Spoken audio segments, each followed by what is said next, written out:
Hello, GCAM readers.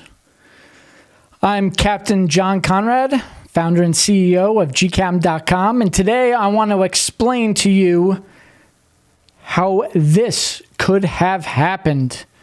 Giant container ship is stuck in the Suez Canal right now. How does this happen? Let me adjust my audio. Please bear with me.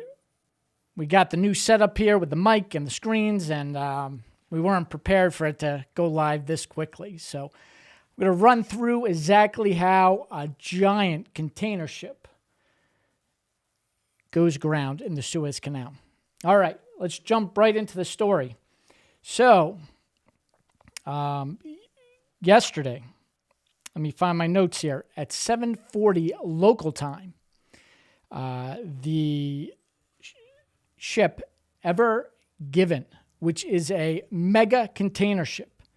This is huge ship, 20,000 TEU. That's 20-foot equivalent units, containers. This ship carries 20,000 containers. The largest ship in the world carries about 23,000. So this one is right up there, guys. Giant ship. This is so big, it's 1,300 feet long, about 400 meters. And which is about 200 feet longer than the largest aircraft carrier in the world. I mean, this is a mega ship, guys. You can just see the size of this thing. Let me bring up the display. I mean, it's enormous. If you see in this right here, in this little area, that is a tugboat.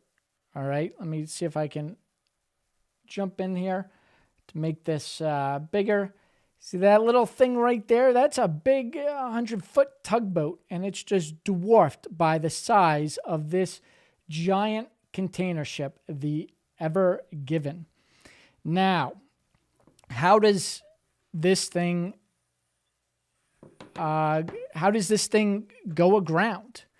Let's bring up where it is right now. If you bring up a Marine Traffic, which is an excellent site that gives live feedback of where ships are, you will see that it is just in the Red Sea side of the canal, and it's stuck sideways here.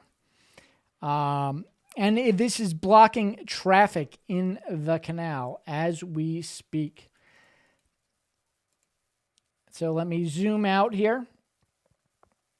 And how the Suez Canal works is there is a convoy system. So ships go in line here, and then they'll get together, and they'll go as one through this part of the canal. Then they will anchor in the lake here while the next group goes up.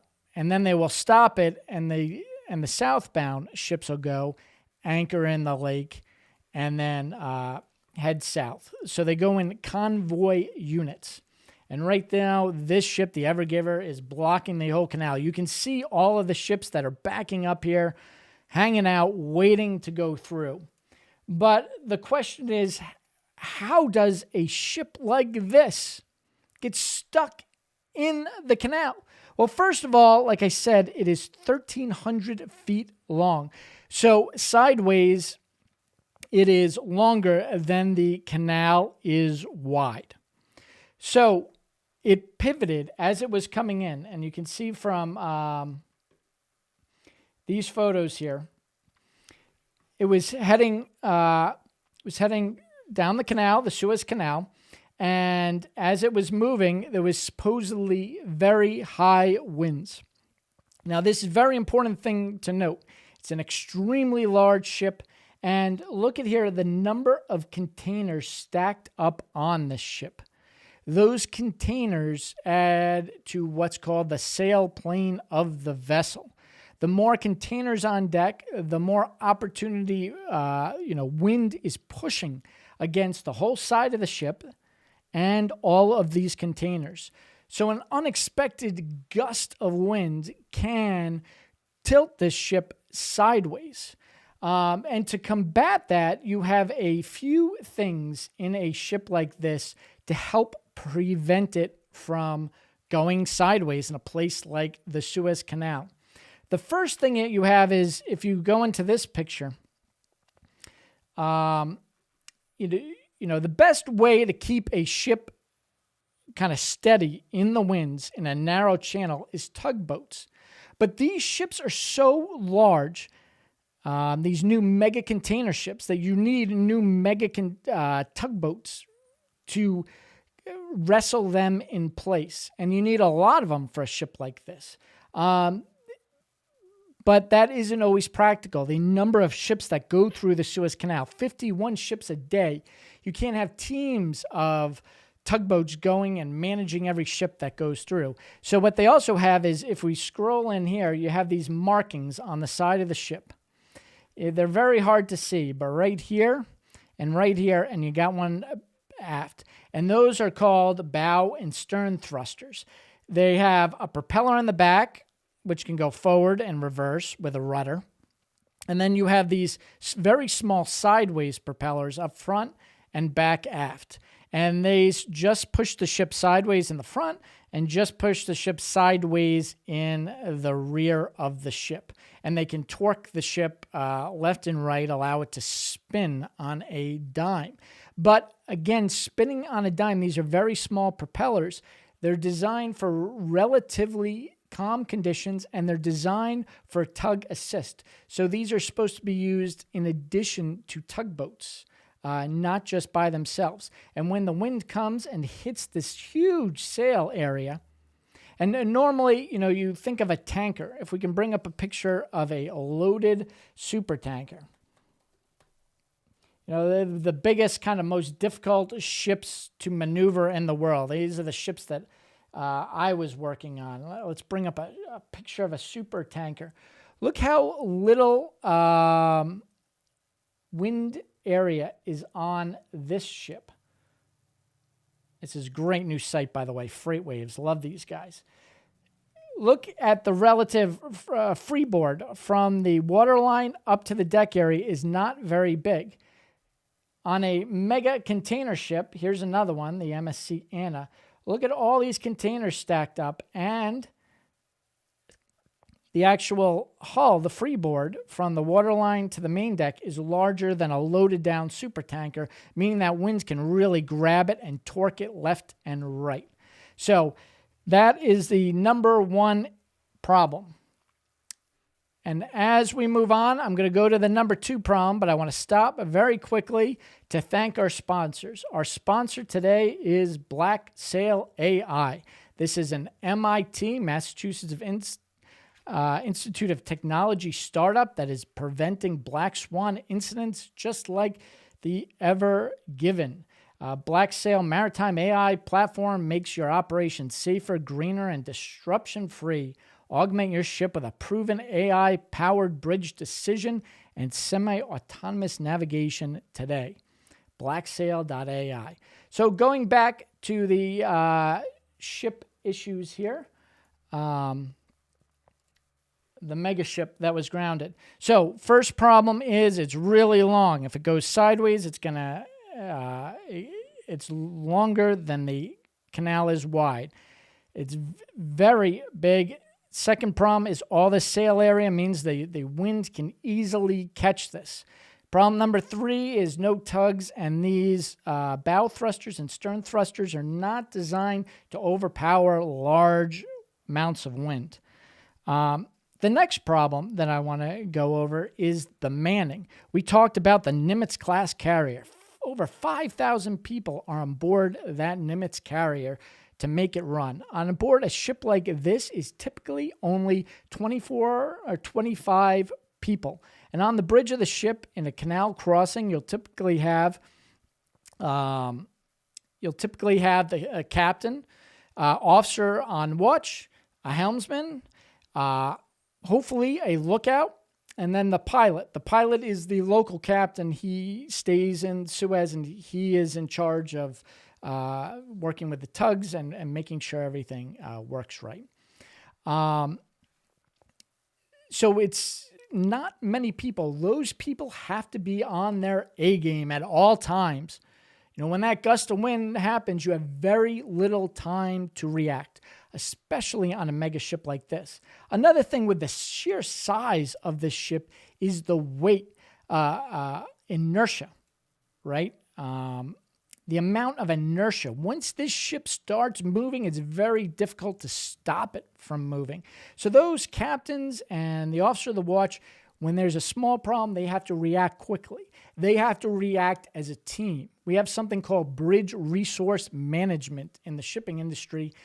It's from aviation, cockpit resource management, and it's the teamwork, getting people to work together as a team.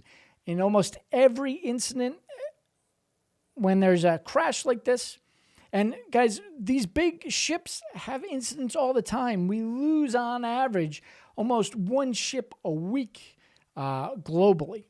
This one's just particularly bad because it's in the choke point of the Suez Canal. But these incidents happen all the time because these crews are what maybe a dozen guys on a Navy aircraft carrier. There are only 5, 6 guys on the bridge of a ship that is much larger. So they have to be in tune. They got to work together. They have to do this bridge resource management. It's such a problem. I got together with some pilots in California and some tank ship owners in Alaska, and we put together a new KBRM, BRM guide, because we think that BRM is failing. On top of the failures of the BRM, which looks at incidents linearly, and they say if you take out one piece of the incident, the whole incident stops. We don't believe that works because you have other elements in play.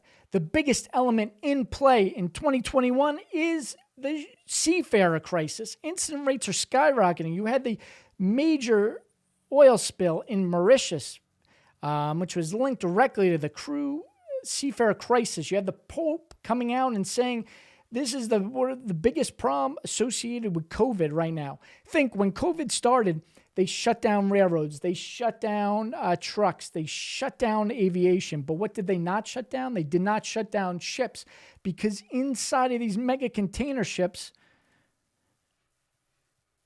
inside these containers are critical supplies. So they were not able to offload these ships, but they also have not been able to offload the crew. And a lot of these guys have been out there for over a year, and they're getting tired and they're starting to make mistakes. It's not their fault. It's the fault of the ports won't let these sailors off and won't let them fly home and bring fresh crews out there. So that's the next big reason.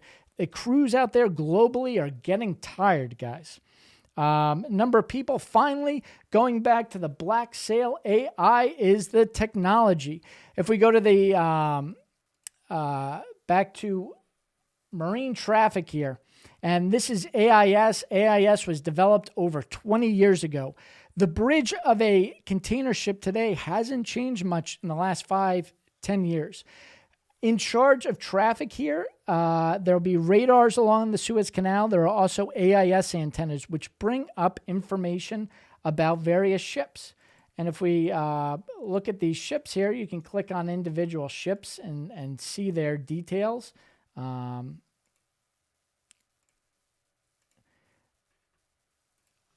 And it's very limited to the amount of information AIS carries. It has latitude, it has longitude, it has speed, it has rotation heading.